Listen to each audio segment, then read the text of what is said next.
Best health packages up to 80% discount. Tirumala Diagnostics. Hi welcome to our channel. ఈరోజు మనతో పాటు ఉన్నారు జ్యోతిష్య వాస్తు పండితులు, జ్యోతిష్య వాస్తు శిక్షణ నిపుణులు శ్రీ నానాజీ పట్నాయక్ గారు. నమస్కారం గురువు గారు. శ్రీమాత్రే నమః. సార్, రేపటి అమావాస్య గ్రహణంతో కూడుకున్న అమావాస్య అంటున్నారు. అవునండి. సో దీంట్లో వాస్తవం ఎంత అంటారు? గ్రహణం ఇప్పుడు రాదండి మనకి. ఎందుకంటే గ్రహణం ఎప్పుడు వస్తుంది అంటే ఈ రాహుకేతువులు ఉంటారు చూసారా, ఈ రాహుకేతువుల దగ్గర రవి చంద్రులు ఉండాలి. రాహు దగ్గర రవి లేదా చంద్రుడు లేదా కేతు దగ్గర రవి చంద్రుడు ఉన్నప్పుడు అది గ్రహణం పడుతుంది.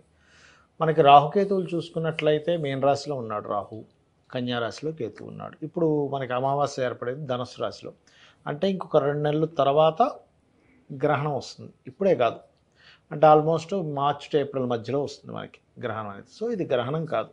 ఈ అమావాస్యకు ఉన్న ప్రత్యేకత ఏంటో చెప్తాను. ఈ అమావాస్య ఎవరైతే పాటిస్తారో వారికి ధనప్రాప్తి కలుగుతుంది, ఫైనాన్షియల్ గ్రోత్ ఉంటుంది. ఎందుకు? మార్గశిర మాసం గురువారం గురువు యొక్క రాసుల్లో అమావాస్య ఇది.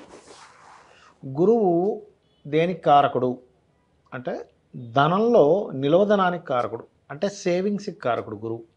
ఇప్పుడు సహజంగా ఏంటంటే మనకి 2వ అధిపతి అంటే ధనాధిపతి శుక్రుడు చంద్రుడు ఉంటారు, అంటే నిలవధనానికి కారకులు ఒకరు ఉంటారు. ధనాధిపతి మీకు డబ్బులు ఇస్తాడు, శుక్రుడు ఒక లగ్జరీ రిలేటెడ్ సంబంధంగా మనీని ఇస్తూ ఉంటాడు, అంటే ఒక కారు ఇవ్వడము అట్లాంటివి చేస్తూ ఉంటాడు, భార్య కారు ఇట్లాంటి లగ్జరీ ఫోన్ ఇలాంటివి. చంద్రుడు లిక్విడ్ క్యాష్ ఇస్తాడు. అయితే కొంతమందికి చూడండి బాగా లిక్విడ్ క్యాష్ ఉంటుంది కానీ బ్యాంకులో బ్యాలెన్స్ ఉండదు, లేదా కొంతమంది బ్యాంకులో బాగా బ్యాలెన్స్ ఉంటుంది కానీ చేతుల్లో లిక్విడ్ క్యాష్ ఉండదు. ఎవరికైతే గురుగ్రహం పాడవుతుందో వాళ్ళకి బ్యాంక్ బ్యాలెన్స్ ఉండదు, గుర్తుపెట్టుకోండి. గురువు పాడయ్యాడ బ్యాంక్ బ్యాలెన్స్ ఉండవు, ఎప్పుడు జీరో బ్యాలెన్స్. ఎప్పుడే చెక్ వేస్తే ఏది బౌన్స్ అవుతుందో అమ్మో ఆగా అంటుంటాడు. ఎందుకు అంటే గురువు పాడవడం వల్ల. ఎవరికైతే జన్మజాతకంలో జూపిటర్ బాగుంటాడో వాళ్ళకి బ్యాంక్ బ్యాలెన్స్ ఉంటుంది. అయితే ఈ బ్యాంక్ బ్యాలెన్స్కి వాస్తుపరంగా కూడా ఒక లెక్క ఉంటుంది.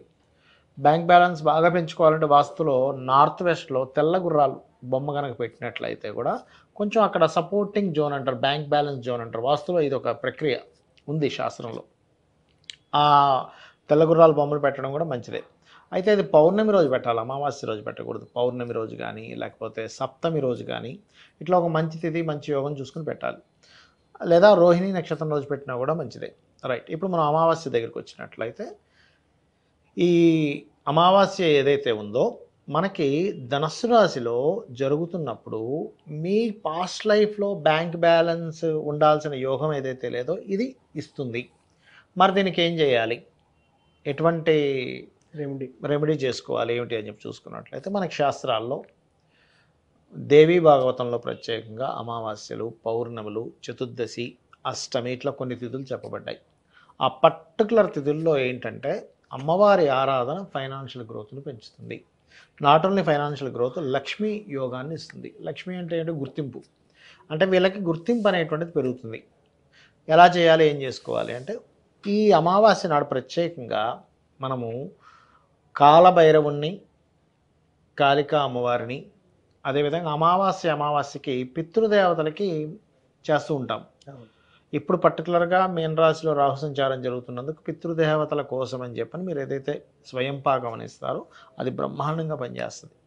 ఓకే, ఆ రకంగా ఉదయం పూట నిత్యం చేసుకునేటువంటి పూజాది విధానాలు ఏవైతే పూజ చేసుకుంటారో నిత్యంగా చేసుకుని సాయంత్రం పూట మాత్రం ప్రత్యేకంగా మీరు లలితా అమ్మవారి యొక్క స్తోత్రాలు చదువుతూ కొంతమందికి చదవడం రాదు, అంటే వాళ్ళకి ఇంగ్లీష్ మీడియం చదువుతారు లేకపోతే నోరు తిరగదు కొన్ని విషయాలు. అలాంటప్పుడు యూట్యూబ్లో లలితాసహస్రనామాలు పెట్టుకొని చేతిలో కుంకుమ లేదా అక్షింతలు పట్టుకొని ఒక్కొక్క నామం వస్తుంది. శ్రీమాత, శ్రీ మహారాజ్ని, శ్రీమత్ సింహాసనేశ్వరి, చితగ్నికుండ సంభూతాన్ని, అది వస్తూ ఉంటుంది. కొంచెం స్లోగా పెట్టుకోండి. ఇప్పుడు మనకి ఎట్లాగో స్లో చేసుకునేది ఫాస్ట్ చేసుకునేది ఉన్నది కదా, అలాగ ఒక్కొక్క నామానికి కనుక చేసినట్లయితే, లేదండి నాకు అంత ఓపిక లేదు, కొంతమందికి శరీరం సహకరించదు, అలాంటప్పుడు కనీసం కూర్చొని ఇలాగా ధ్యానంలో ఆ నామాలు వింటూ ఇక్కడ ధ్యాస పెట్టి కనుక చేసినట్లయితే ఏమవుతుందంటే ప్రత్యేకంగా అమావాస్య నాడు రాత్రి సమయంలో చేసేటువంటి పూజ లక్ష్మీప్రదం. అమావాస్య నాడు ఉదయం పూట చేసేటువంటి పితృదేవత సంబంధించిన ఏదైతే దానాలు ఇస్తారో ఆ దానాలు ప్రత్యేకంగా మీ వంశ అభివృద్ధికి తోడ్పడుతుంది.